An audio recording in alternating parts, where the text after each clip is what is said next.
Well, just because it takes a while to cook this, I will tell you the process. I did cook the onions ahead of time. And while the recipe is an air fryer recipe, you can make it in the oven too. And in fact, you can make this in your Instant Pot or on your stovetop or in your oven. It's a lot like bouillon. There are limitless ways to make this. So I did do it 2 different ways, and I'm going to show you and talk about that a little bit. It takes about 45 minutes at least to cook the whole onion to get it ready. Now you could do different things. You could cut it up some. One of the reasons I'm kind of roasting or air frying it is to really develop those sugars and get that sweet taste. But it's not even like it tastes like candy or something like that, but you know how onion has that bite? This basically cooks almost all the bite out. It's so much so that I can make a sauce with it and Cheryl doesn't know I've made it with onions. And that's pretty major. So it's a little different than just kind of roasted onion. And then we can add some different things in it. And we may even make kind of a cheesy sauce. So let me show you. So I'm going to show you some of this first.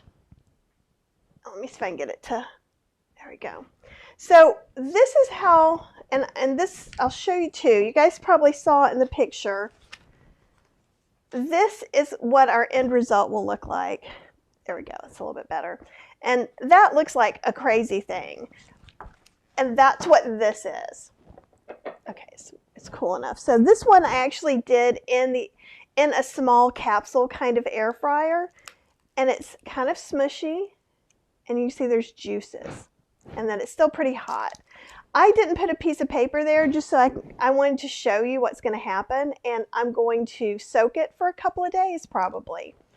And now, so in the original recipe, I just throw it in with skin and all. And that just kind of protects it from burning. I also did one in the Breville, which is here in this little Cuisinart, not Cuisinart, Le Creuset. All C words are not the same, brain. See if I can work with that. Okay, and so I'll show you this one too. So now I did take the skin off of this one and the ends off. And you guys can see it's kind of got some brown liquid, and that's okay. We don't need to worry about that. And that it's really, ooh, I wasn't expecting that. It's really juicy and it's really squishy. And so that little tough skin, that's just the not really skin, it's the outer layer of the onion. So I wanted to do this one so that I didn't know if this was going to cool off fast enough, because honestly we just took a walk and it wasn't that cold outside. So when you do it with the skin and everything, you have to let it cool all the way before you start pulling on things. Just the same way as if we make pumpkin puree with a pie pumpkin, either in the Instant Pot or the slow cooker, it has to cool so we can kind of scoop everything out and we can be safe. Because even with pot holders and things like that, juice is going to squirt at you, different things like that. So, and I never really made it this way. So it was easy peasy. Okay, so in the stuff that is somewhere, depending on where you're watching, Facebook or YouTube or rewatching, I've got links to like a little cast iron thing like this, something close. I really love this. I got this at a little thrift store, of course, and I think it's about a quart and a half. And the one I linked to was the only one I could find on Amazon, and it was a quart and a half, and it was not as much as a Le Creuset, so I thought you would appreciate that too. I do enjoy kind of cooking things in here. You can throw some parchment paper in on any of this stuff. And so you could put if I did parchment paper on here and I had it in the air fryer and this is touching the air fryer, I'm going to want to not have any extraneous stuff like this up. I'm going to cut all that off, because if it gets too close to the heat source, it could burn or catch fire or something. So you would want to just make a little part down at the bottom. Or like I'm going to do, just put some hot water and some soap and just let it sit for a day or so, and it'll loosen all that stuff up. You might just need to scrub it a couple of times. Let's talk about this. So in the recipe itself, and I've got some water because no matter what my recipe says, we might need some water to make it blend. So this, we're doing a large onion, and the caveat is not so large it won't fit in the air fryer that you have, right? Because if you have a small, like dash sandwich size air fryer, you're going to have less room. And if I'm doing the Breville, I could probably do the biggest onion that's ever been grown. I'm thinking I could probably do a 5-pound onion in there. It would probably take a whole day to cook, but that's okay. And so we're going to go ahead, and I want to cut this a little bit. So let me get a knife. Just get this guy. And we're going to plonk the chunks into the blender. Now, typically, I go ahead and add some salt in there. But remember, and I've been saying this over and over and over again, is we can make our own plain salt-free seasoning by doing like a tablespoon of onion powder, a tablespoon of garlic powder, and probably about a teaspoon of ground celery seeds. I'm going to go ahead, even though this isn't hot, this will just be nicer for me to pick up with tongs.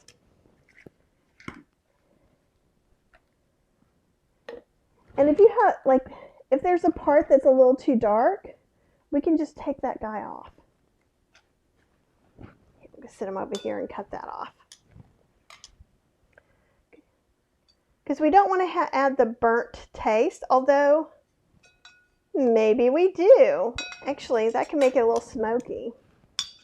And you guys know how I feel about smoky flavors. Let's try it. I've got 2 onions.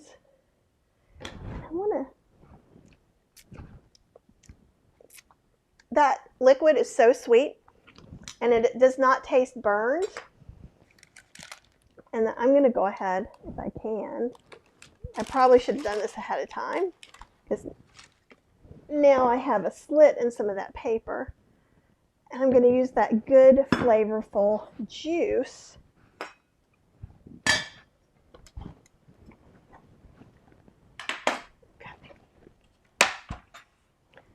And then I'm going to just kind of come back up here because I don't know that you're seeing anything exciting from the top about this.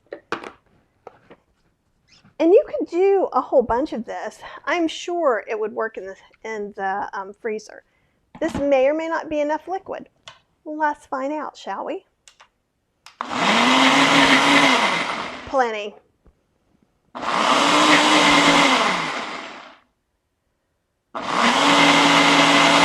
And I knew the color was going to be different, and I'm okay with that. So if you're really wanting it to look like cream, let's see how cool this is.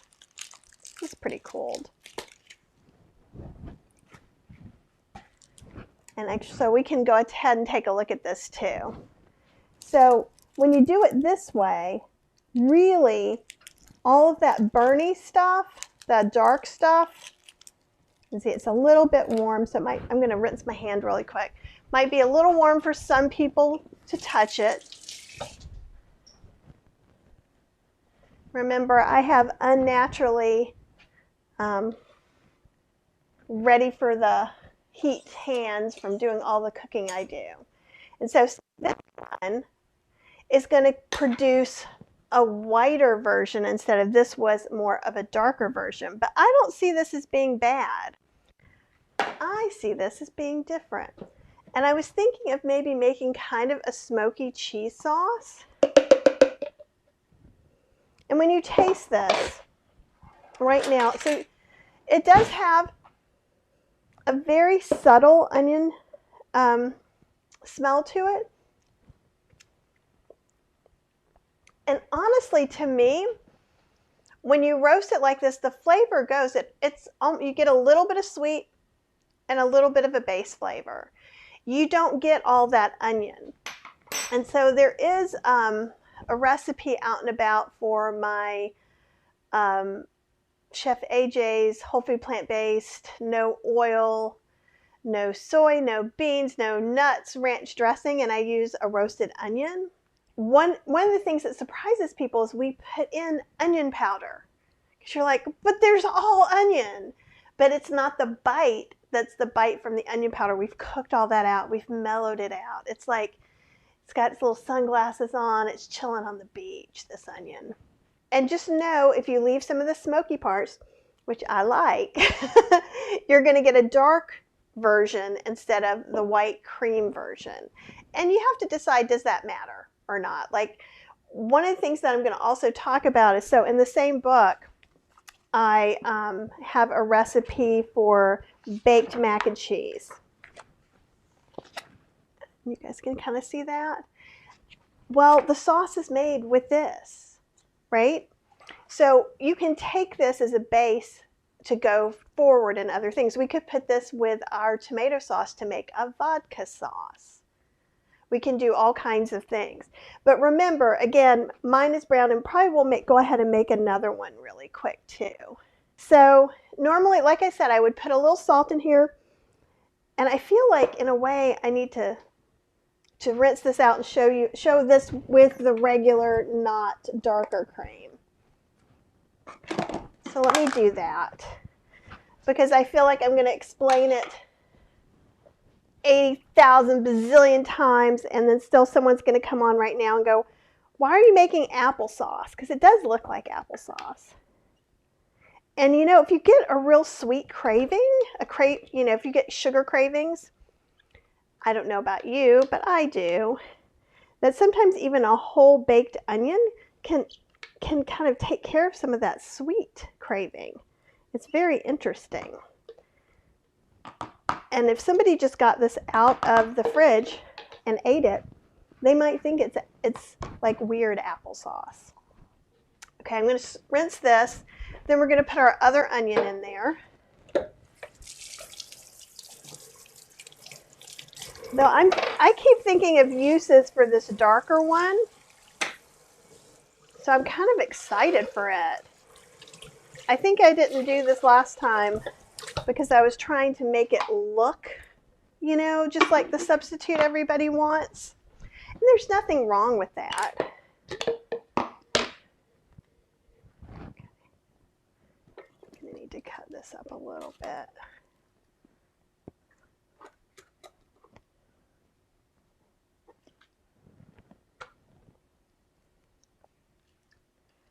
I always feel like if I don't demonstrate to you guys, it just seems like I could be lying to you. Those of you who stick around a lot, you know I don't lie to you. But what if somebody new is here and they're like, I don't believe that lady.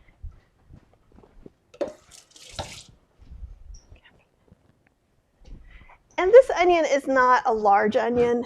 It is more of a small medium-ish. Now we don't have any liquid in here now. So let's see how this works. I've got, again, some water to the side. Yeah, we're going to need some water. Part of the reason we're going to need some water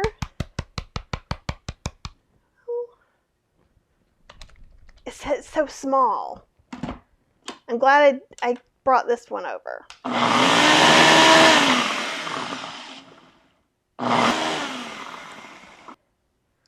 But so, see how that's significantly more of the color you're kind of looking for? Okay. Now, when I make the mac and cheese, one of the things that I do, that one tastes really good too. So it definitely doesn't taste as smoky.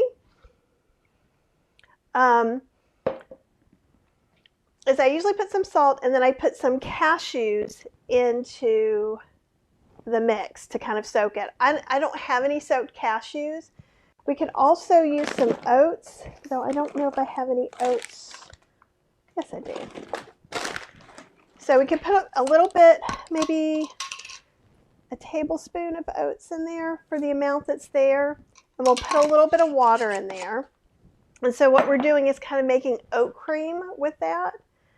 So I'm going to try just like between a tablespoon and 2 tablespoons.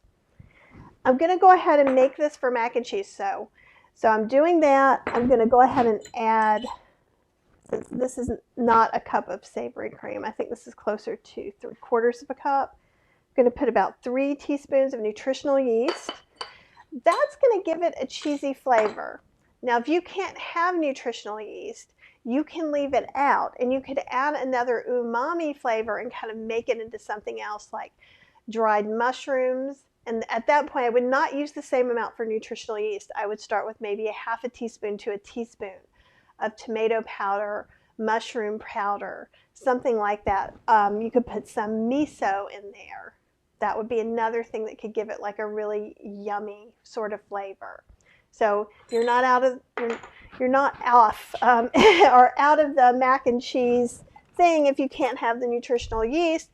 We're just going to change what you're going to make a little bit. That's all. So we've got some nutritional yeast. I'm going to put some garlic powder. I'm still going to go ahead and keep with the 1/2 teaspoon of garlic powder. This recipe I don't think is out and about, but I'm going to see about getting it up on the blog if I can get ahead of the game. We're going to use a 1/2 teaspoon of smoked paprika. If you don't like smoke, you can use regular paprika. So you know I'm going to use the smoke. And then we're going to do about a 1/4 teaspoon of mustard powder. And if you don't have dry mustard powder, you can totally use like a little squirt of like yellow mustard or stone ground mustard, whatever you happen to have.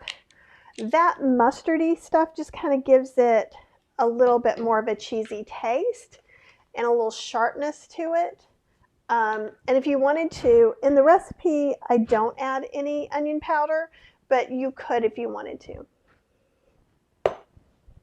And I think I'm going to go ahead and add like 1/8 teaspoon of onion powder, just a wee bit. I am not going to put any salt. Usually I put about a 1/4 teaspoon of salt, and then I put some black pepper, about a 1/4 teaspoon of black pepper. So I'm going to do whatever 3/4 of that is. If somebody wants to do the math for me, that sounds awesome. So I'll let you see that from the top. It's just this onion cream with some spices. The recipe is from Vegan Cooking in Your Air Fryer. And I'll see if I cannot, I kind of have a few time-sensitive things that are all happening at the same time, so I hope I can get this recipe up for you guys. Okay. And you don't have to use this for mac and cheese. You can put it on vegetables or anything. So I'm just going to blend this up again. I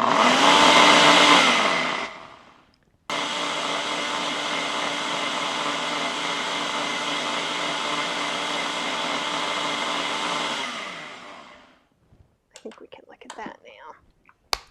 And like I said, this is a little shy on this particular onion as far as how much puree it produced. So this is definitely more of a cheddar-y sauce. And you know what else it reminds me of? You could make nacho cheese sauce with this.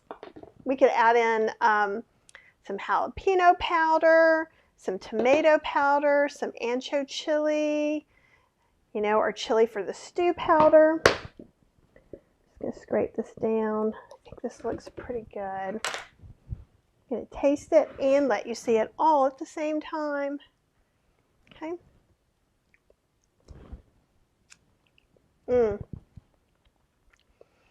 The onion powder brought back that onion taste to the forefront. I think it could use a little more nutritional yeast. I was kind of holding back, but I'm going to add that extra tablespoon that I left out from the recipe.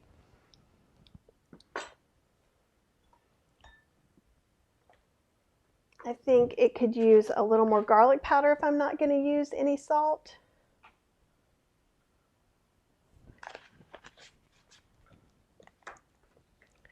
And I probably could use just, oh, sorry, I should probably let you see this. So this is what I'm doing. I'm just putting some sprinkles of mustard in there just to let it get a little sharper for me. And like I said, right now the recipe isn't up anywhere, but it's so simple. And I just gave you 2 recipes really in here that you can follow pretty easily. I've taken enough time out of your day, but I appreciate you guys so very much. I hope you enjoy the onion cream, and I really want to hear about the different things you're using it for. Have a wonderful rest of your weekend, and I hope next week is just magical.